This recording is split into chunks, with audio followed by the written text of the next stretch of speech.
नमस्कार दोस्तों। आज आप लोगों का स्ट्रेंथ ऑफ मटेरियल का पहला पेपर हो चुका है। जिस तरह हम लोगों को उम्मीद थी उसी तरह का पेपर पूछा गया है। मुझे उम्मीद है आप सभी लोगों का पेपर अच्छा गया होगा, लेकिन बहुत सारे ऐसे स्टूडेंट हैं जिनके मन में डाउट जरूर होगा। तो आज मैं ये वीडियो बना रहा हूं आज जो पेपर हुआ है उसके ऊपर, जिससे आप लोगों के डाउट क्लियर हो सके। तो वीडियो को पूरा जरूर देखें, जिससे आपको पता चल सके कि किस तरह की गलतियां आपने की हैं और आगे पेपर में ना हो। तो चलते हैं, देखते हैं आज का क्वेश्चन पेपर। तो जैसा कि 5 नंबर की जो डेफिनेशन थी ये बहुत सिंपल थी। ये जो यंग मॉडुलस है नॉर्मली जो हुक्स लॉ के अकॉर्डिंग स्ट्रेस अपॉन स्ट्रेन होता है, जो रेशो होता है वही लिखना था। वर्क मॉडुलस नॉर्मली जो आयतन में परिवर्तन अपॉन ओरिजिनल आयतन होता है वही लिखना था। और मॉडुलस ऑफ रिजिडिटी मतलब होता है जो हमारा शियर स्ट्रेस है उसमें परिवर्तन अपॉन ओरिजिनल शियर स्ट्रेस। तो इतना मुझे इसको डिफाइन करना था, तो 5 नंबर आपके पक्के हो जाते। नॉर्मली सेकंड इसका न्यूमेरिकल पूछा गया 5 नंबर का, जिस तरह पहले पूछा गया था उसी तरह का पूछा गया। लेकिन याद रखें यहाँ पर गलतियां की होंगी आपने। जैसे कि यहाँ पर लेंथ की वैल्यू दी है, ध्यान से समझें कितनी दी है 1 मीटर। तो 1 मीटर को हमें क्या लिखना था 1000 mm करना था।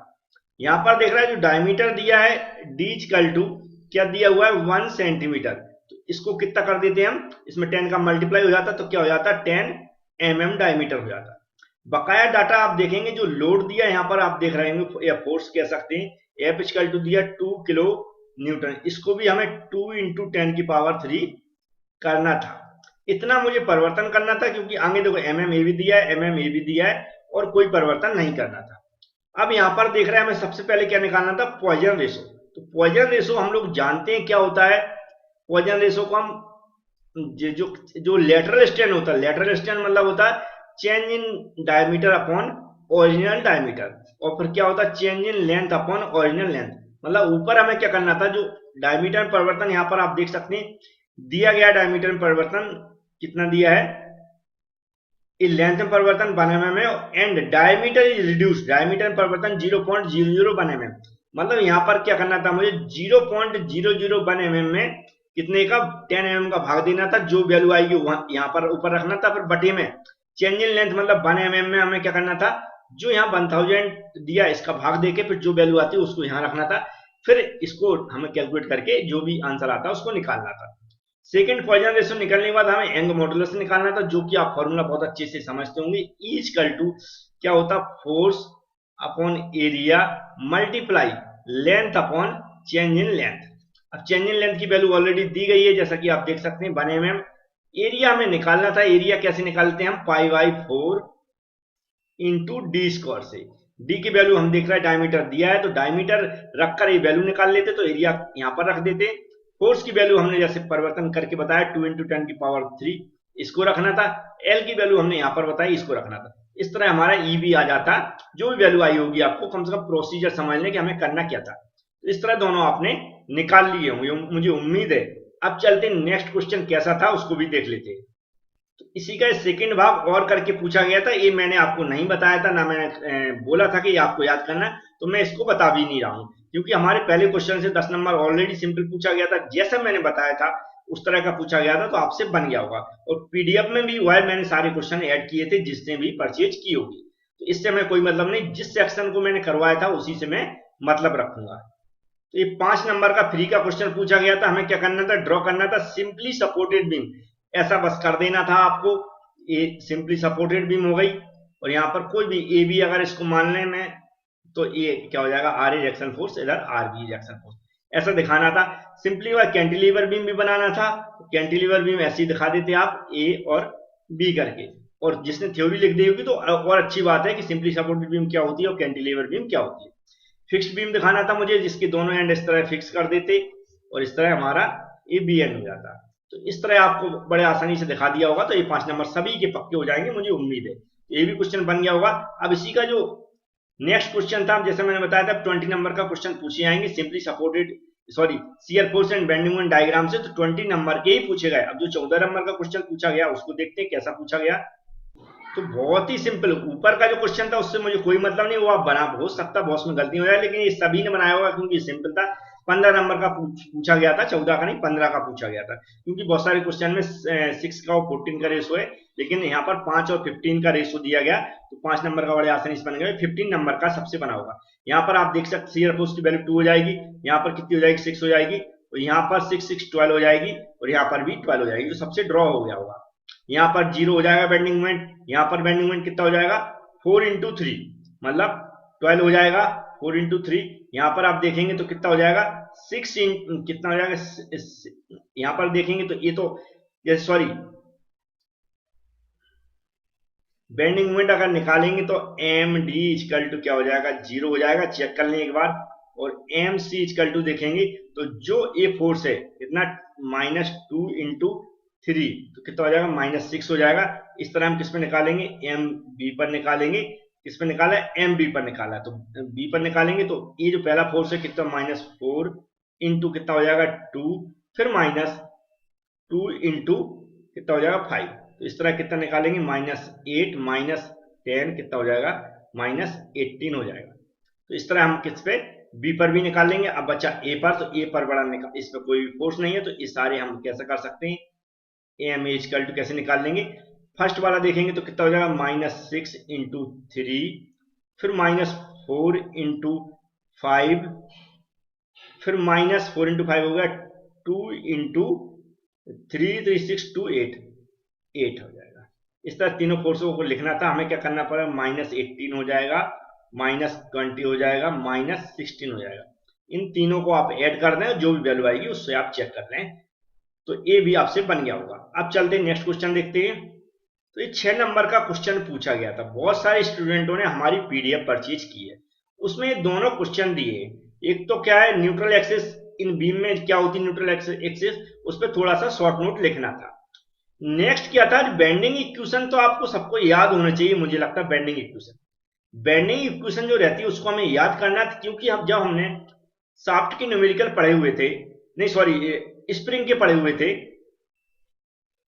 ये जो क्वेश्चन जो है इसका मैं बता रहा था, बेंडिंग स्ट्रेस इन बीम के हमने बहुत सारे न्यूमेरिकल क्वेश्चन किए हुए हैं। कौन से, बेंडिंग स्ट्रेस इन बीम की, उसके अंदर हम लोगों ने बार बार यूज किया है, आपने देखा होगा M/I इक्वल क्या होता है σ/y, मैक्सिमम बेंडिंग स्ट्रेस दिया जाता है, maximum bending stress equal to E/R। ये मैंने क्वेश्चन में बताया हुआ था। हमें क्या करना था, फॉर्मूला लिखना था, M क्या होता है मूवमेंट होता है, I क्या मूवमेंट ऑफ इनर्शिया होता है, मैक्सिमम क्या होता है बेंडिंग स्ट्रेस होता है, ये बाई क्या होता है न्यूट्रल एक्सिस से बॉटम की दूरी होती है, ई मॉडुलस ऑफ इलास्टिसिटी होती है, आर क्या रेडियस ऑफ कर्वेचर होता है। इतना हमें एक्सप्लेन करके लिखना था, तो बड़े आसानी से आप, क्योंकि बेंडिंग स्ट्रेस के बहुत सारे न्यूमेरिकल आप सॉल्व कर चुके थे, तो मैंने ऐसे सुना है बहुत सारे स्टूडेंटों को ये क्वेश्चन नहीं बना, तो उम्मीद है आपसे कुछ लोगों से तो बन गया होगा, ये बेंडिंग इक्वेशन एक्सप्लेन करना आ गई होगी। अगर ऊपर का नहीं लिख पाते हैं तो, क्योंकि इसमें सॉलिड नंबर थे, बेंडिंग इक्वेशन लिख के हमें एक्सप्लेन करना था। अब नेक्स्ट क्वेश्चन देखते हैं कैसा आया था। तो यहाँ पर आप देख सकते हैं बहुत ही फ्री के नंबर दिए गए थे, अगर आपने थोड़ी सी भी प्रैक्टिस की होगी, क्योंकि ये रेशो वाला क्वेश्चन में बताया हुआ था। यहाँ पर नॉर्मली क्या दी थी, ये पर rectangular section having 5 metre length दी है, मतलब लेंथ क्या हो जाएगी 5 मीटर की जगह हम कितना लिख देंगे 5000 mm। अब यहाँ पर क्या दिया था, लोड दिया था, पॉइंट लोड दिया, तो point load W equal to क्या हो जाएगा 10 इंटू 10⁻³ न्यूटन हो जाती। अब कौन सी बीम दी, यहाँ पर सिंपली सपोर्टेड बीम दी है, और उसके सेंटर पे लोड लग रहा है, कौन से सेंटर पे लग रहा है, तो सेंटर पे लोड लग रहा हो सिंपली सपोर्टेड बीम में, उसका हमें फॉर्मूला याद होना चाहिए कि उसके लिए मूवमेंट हम कैसे निकालते हैं। और मूवमेंट निकालने के बाद हमें जो रेशो दिया, एक क्या दिया, विड्थ अपॉन डेप्थ दिया, विड्थ मतलब B/D दिया हुआ है कितना 1:4 दिया है।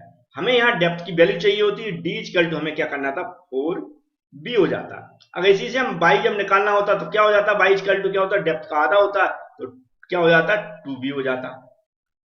और जो हमने बताया मूवमेंट कैसे निकालते, जो सिंपली सपोर्टेड बीम है उसके सेंटर पे लोड लग रहा था, उसके लिए जो फॉर्मूला बनता है उसको लगा देते, इस तरह सारी वैल्यू निकाल आती है, तो आप आसानी से निकाल सकते हैं। जिन्होंने भी किया होगा वो आसानी से निकाल पाए होंगे, अगर कहीं गलती हुई होगी तो यहाँ पर हुई होगी, तो आप चेक कर लें। बाई इक्वल टू 2B होगा और D इक्वल टू 4B होगा। तो इतना ये आपने सही करके आए होंगे तो फॉर्मूला तो सभी को याद होगा, तो कर लिया होगा। तो 14 नंबर फ्री के थे आपके। अब चलते हैं नेक्स्ट, कौन सा क्वेश्चन पूछा गया था उसको देखते हैं। ये जो शाफ्ट का न्यूमेरिकल है, ये मैंने अभी अभी कुछ दिनों 2 या 3 दिन पहले ही सॉल्व करवाया था। और इस न्यूमेरिकल में जो पिछला पेपर था रेगुलर पेपर, ये मैंने बोल के करवाया था कि ये रेगुलर पेपर में पूछा गया था। और सिर्फ इसमें हमने पूरा न्यूमेरिकल क्वेश्चन मैच कराया है। सिर्फ ये जो वैल्यू दिख रही है, ये वाली वैल्यू, ये वैल्यू सिर्फ में परिवर्तन किया गया है, ये वैल्यू में परिवर्तन किया है। बकाया बिल्कुल सेम का सेम है। अगर यहाँ पर किसी को डाउट होगा तो आपने यहाँ पर क्या निकालना था, टॉर्क मैक्स इक्वल टू क्या था, जैसे जो परसेंटेज दिया 20%, तो ये क्या हो जाता 1.2 इंटू टी। अब टी की वैल्यू हमें निकालना था कहां से, P equal to 2 pi N T upon 60 से निकालना था। ये जो टी की वैल्यू इससे निकलती है, क्योंकि पी की वैल्यू दी गई है, पी की वैल्यू कितनी 25 इंटू 10⁻³ बाट हो जाएगी, और एन की वैल्यू इसको रख देंगे। यहां से टी जो भी निकलेगा उसको यहां रख देना, टी मैक्स आ जाएगा। जब टी मैक्स आ जाएगा तो हम कौन सा फॉर्मूला लगा देंगे, π/60 इंटू टाउ इंटू d⁻³ वाला, उससे डी निकाल लेंगे। फिर हम क्या करेंगे, जो हमारा ट्विस्टिंग एंगल दिया, इससे जो टोर्शनल इक्वेशन है, जो डेरिवेशन में ऑलरेडी इस क्वेश्चन में टोर्शनल इक्वेशन दी गई थी ड्राइव करने के लिए, तो उसी टोर्शनल इक्वेशन का उपयोग करके फिर से हम एक बार डायमीटर निकालते हैं। फिर दोनों में कंपेयर करते हैं, जो ज्यादा होगा वह हमारा फाइनल डायमीटर माना जाता है। तो ऐसे में बता चुका था, तो सेम न्यूमेरिकल था, कोई भी परिवर्तन नहीं था, तो ये भी आपसे बन गया होगा। अब नेक्स्ट न्यूमेरिकल, ये डेरिवेशन था। डेरिवेशन नॉर्मली बहुत सारे बच्चे करके आए, अच्छा है, अगर सही होगी तो आपको नंबर मिल जाएंगे, क्योंकि कई लोगों से न्यूमेरिकल क्वेश्चन नहीं बनते हैं, तो उनको थ्योरी टाइप के क्वेश्चन होते हैं वो बन जाते हैं। तो अच्छा है आप लोग करके आए हो, नंबर मिलना चाहिए कैसे। अब नेक्स्ट क्वेश्चन जो पूछा गया वो भी बहुत इजी था। अब यहाँ पर जो 8 नंबर का क्वेश्चन, वही क्वेश्चन था जो मैंने परसों ही शायद इसको डाला था, और लगभग एक दिन के अंदर मैंने कम से कम 2000 के व्यू प्राप्त किए थे। 2000 बच्चों ने देखा था इसको। अब 2000 बच्चों में अगर ये नहीं बना होगा देखने के बाद भी, तो हम लोग कुछ नहीं कर सकते। तो ये 8 नंबर फ्री के थे, अगर कोई सही करके आया होगा तो 7 नंबर तो आपकी कोई नहीं रोक सकता, क्योंकि सेम का सेम न्यूमेरिकल है। सिर्फ अगर वैल्यू चेंज की गई तो कोई बड़ी बात नहीं होती, सिर्फ सॉल्व करना आना चाहिए। तो सेम का सेम न्यूमेरिकल पूछा गया था, तो ये आपसे बन गया होगा। एक न्यूमेरिकल और स्प्रिंग का था, इसके अथवा में तो मुझे उम्मीद है ये कर दिया होगा, तो स्प्रिंग के न्यूमेरिकल को करने की जरूरत नहीं पड़ी होगी, क्योंकि जो न्यूमेरिकल था स्प्रिंग का, वह याद रखें वो भी सेम था, सिर्फ उसमें भी वैल्यू में परिवर्तन किया गया था। तो आप लोगों ने जिस तरह मैंने बताने की कोशिश की, आप में कुछ न्यूमेरिकल में डाउट होगा, जैसे कि पहले में होगा या किसी और में भी हो सकता है, मैंने कुछ कुछ एक्सपेरिमेंट करके बताए हैं, तो उसको मैच करा लें, और उम्मीद है आपको समझ में आ गया होगा कि क्या गलती की है या नहीं की है। तो जो गलतियां की हैं वो आगे के पेपर में ना करें। फ्लूइड मैकेनिक्स के में अगर आपके पास पीडीएफ नहीं है तो अभी 4 दिन उसको ले लें, और सारे थ्योरी क्वेश्चन जो जो मैंने बता चुका हूँ वो रट मारें। पुराने पेपर दोनों में ग्रुप में सेंड कर चुका हूँ, आज फिर से कर दूंगा। वो सारे पेपर के क्वेश्चन देख लें, जो मैंने इंपॉर्टेंट क्वेश्चन पर वीडियो बनाया उसको जरूर देखें कि किस तरह आपको तैयारी करना है और किस तरह तैयारी करके रखना है, जिससे हमारा अच्छा सा पेपर जाए। Thank you friends.